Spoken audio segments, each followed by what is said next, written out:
It's been a full year since I got my hands on the Sony ZV-E1, and let me just say, this camera has blown me away. For such a compact camera, it packs more serious power, and I'm not just talking about your average vlogging capabilities. We're talking A7S III and FX3 levels of performance in a much smaller, more portable body and at a more affordable price. In this video, I'm going to walk you through my experience with the ZV-E1, what's impressed me the most, and why I think it's one of the best cameras out there for content creators. Let's dive right in.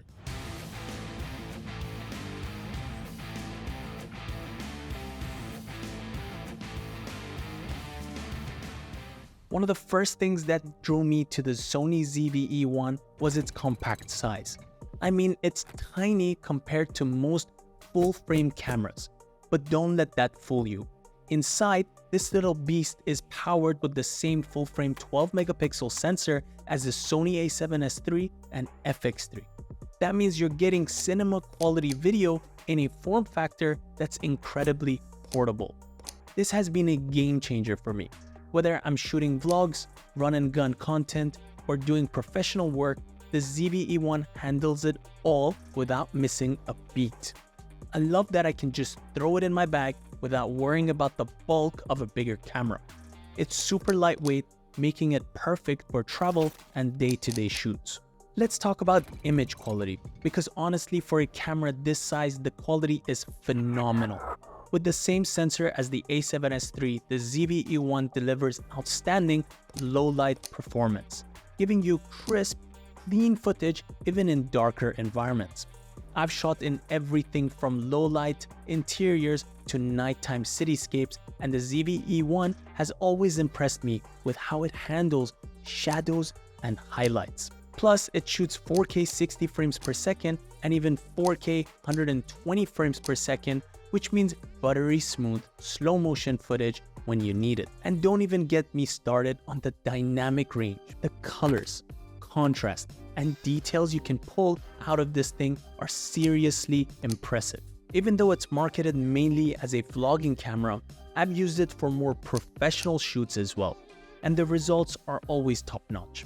For photography, it's not going to replace your high-resolution mirrorless cameras, but for most use cases, it's more than capable in that department as well. Now, one of the standout features of the ZV-E1 has to be its autofocus. Sony has been leading the game in autofocus technology, and this camera is no different.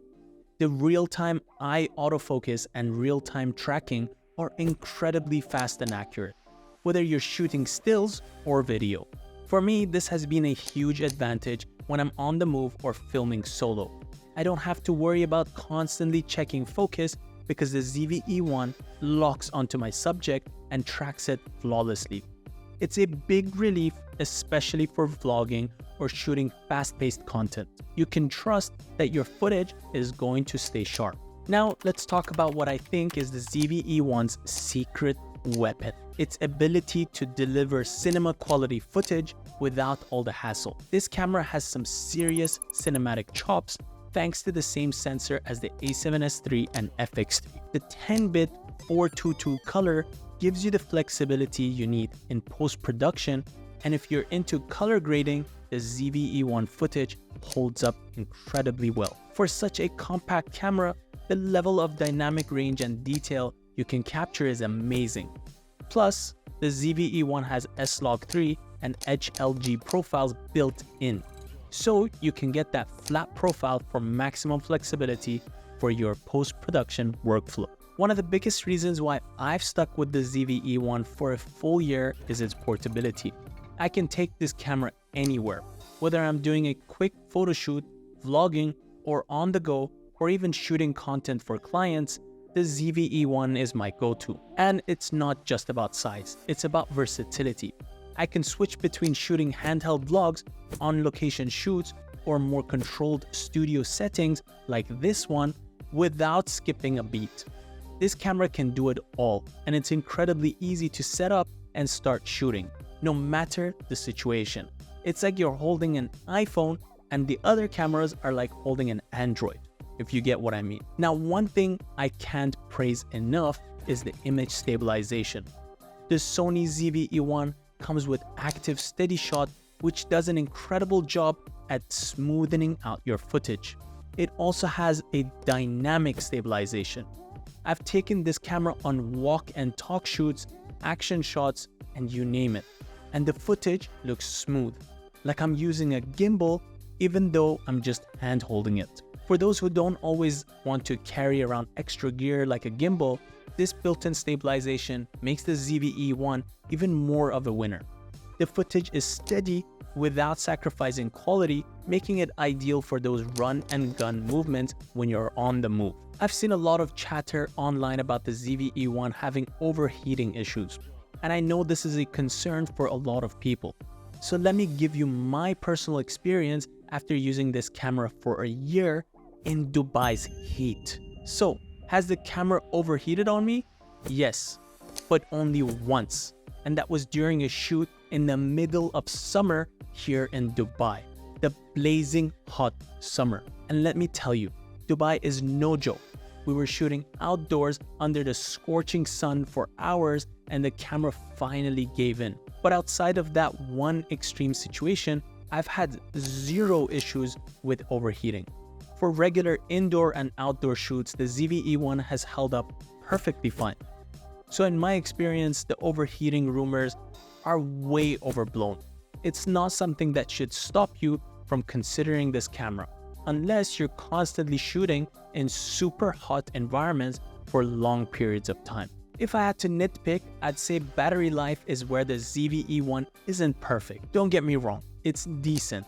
But if you're out shooting all day, you'll probably want to carry a spare battery or two. The ZV-E1 uses the NTFZ100 battery, which is standard across most Sony cameras. But with heavy 4K shooting, it drains a bit quicker than you'd like. As for ports, you've got USB-C for charging and data transfer, a micro HDMI, and a mic input, which covers most of what you need for vlogging or professional work. But it's nothing out of the ordinary, just practical. After a year with the Sony ZV-E1, I can confidently say that this is one of the best cameras I've used, especially in such a compact form factor. Whether you're a vlogger, a content creator, or even someone doing more professional work, the ZV-E1 delivers in all the right areas. You're getting the same sensor as the A7S III or FX3 like I said before, with incredible autofocus, cinema quality footage, and portability that's hard to beat. Sure, the battery life could be better, but for everything else this camera offers, I think it's a small trade-off. If you're in the market for a compact powerhouse that can handle almost any scenario, the ZV-E1 is definitely worth checking out. So let me know what you think. Have you used the ZV-E1 or are you thinking about getting one? Let me know in the comments below, and don't forget to like, subscribe, and hit that notification bell for more tech videos just like this one. Thank you guys so much for watching, and I'll see you in the next one.